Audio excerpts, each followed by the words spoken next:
The Nike Vaporfly Next Percent 2. We're at 250 plus miles with this particular pair. Does the shoe continue operating for your race day? Let's talk about it. So before we get into the video, make sure you like the video, subscribe to the channel. If you're already subscribed, watching content, thanks so much. I love you guys a lot. Make sure you follow me on Instagram and Strava for all sorts of other updates. Without further ado, let's begin. Specs of the shoe, somewhere up here for you to see them.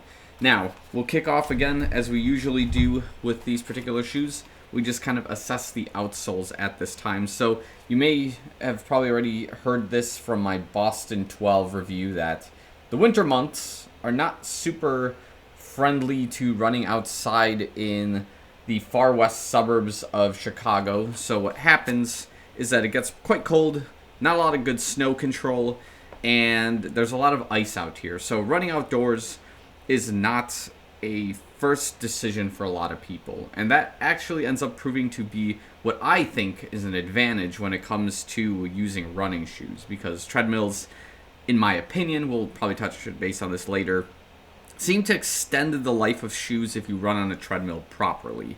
And there's a million other factors that kind of go into this, but all tangents aside, as we can see, the main points of interest on these shoes is going to be this outer side of my right foot. As you can see, it is beginning to smoothen out, but it's not ripping like my shoes have done historically. There's some other Vaporfly Next Percent reviews that I have where this particular area of the shoe is just completely ripped open. You can see the plate. I'm basically running on the plate at some point, and it's just like this ugly sound on the ground. And yeah, it really hurts my peroneal tendon when I do run directly on that plate, or if that rubber is completely shredded off, which in this case, it is just about there if we're looking at it from the side. I don't know what angle would do it best. Something of this nature, but yeah, it's almost completely gone.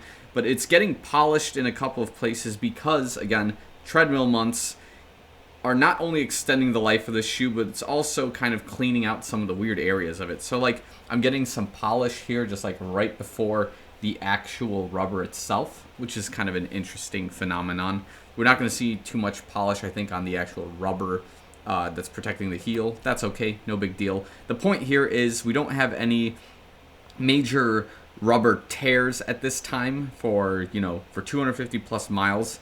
This is actually a really excellent discovery for the Vaporfly Next Percent 2 for me specifically. Now, I know people have talked about on this channel many times that they have pairs that have gone 600, 700 plus miles, and I've actually seen from some of my Strava followers that they basically rip their shoes in the total opposite way that I do. So rather than ripping anything in this forefoot area, their heels of the shoes completely rip because of their particular running styles. So maybe they're more heel striking, maybe they're more midfoot, and the heel is just taking the brunt force.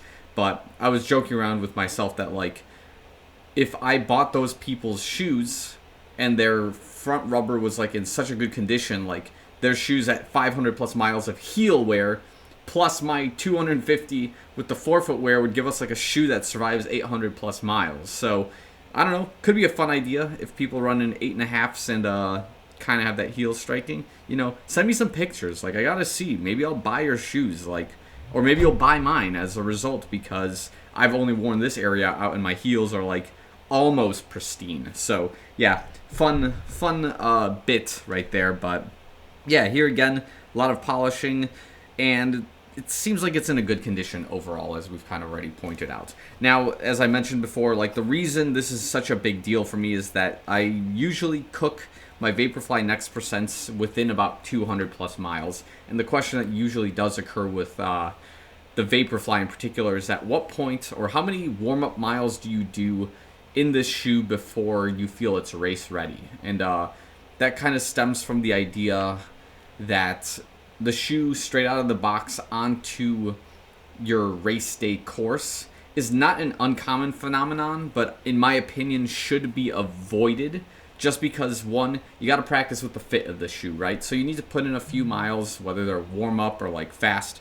just to simply get the fit right, make sure you enjoy it for whatever distance you're doing. So if, like, you're out of the box and running a marathon, like, good luck, man. You better tie that shoe right one time if you're trying to break whatever record you're trying to do, because there's no stopping and retying the shoe because it doesn't fit right. So get it right, So that opinion for me has been to at least run like 20 to 25 miles in the shoe before you deem it race worthy. Sometimes like less is okay if this is just a reoccurring model and you kind of know how to tie the shoe and you have like a fit that you're comfortable with and things like that. So this shoe, I must have put in about 25 to 30 miles before I was racing in it, just because I got it a little bit earlier. I got excited with it. And the intent was actually to run this during the Chicago Marathon in 2023, and that plan did fall through.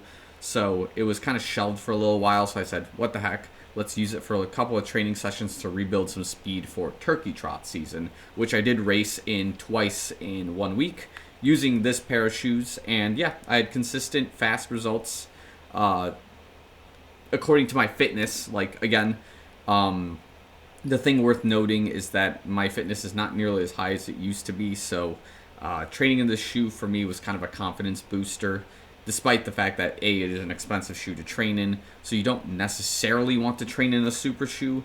You should avoid it at the costs, I think, if budget is a concern for you. That's just my opinion. I'm sure some people love training in super shoes. Let them be. Let them cook, guys. So, yeah. But overall, at 250 plus miles, like, I think I can push this shoe to about 300 still, with treadmill as like the major mileage for the next 50 miles. And seeing that the weather is going to improve next week, I will try to take this thing outside and see if the current state of the rubber will hold up for my peroneal tendons, my ankles, and like some of the muscles in this area. Because what's happening now also is that the foam is running out of support and a little bit of the spring, and it's relying a lot on the carbon plate and some of this bottom rubber and this top rubber to kind of keep the material supported. So the foam is almost entirely fatigued to the point where I don't think I'll race in this shoe again for a number of reasons. One, like I mentioned, the foam is kind of fatiguing, and two, I already have a new pair of Vaporfly X% 2s that came in at a really good price. Different color scheme, but yeah, that's just kind of the gist here, is that this will be probably resulting in more of my race or like workout Wednesday style runs, or more tempo sessions, maybe a long run session even, that involves some sort of intervals. So the shoe is retired from racing, but I think at this point it can still be used for training, and then you slowly transition into the race day shoe that you have officially set aside for yourself once that time comes. So for me, at this point, it's going to be about a month from now if my plans do succeed. I do have a video discussing some of the goals that I have for this year, which will not be released for a little while, and I'll explain why in a little while.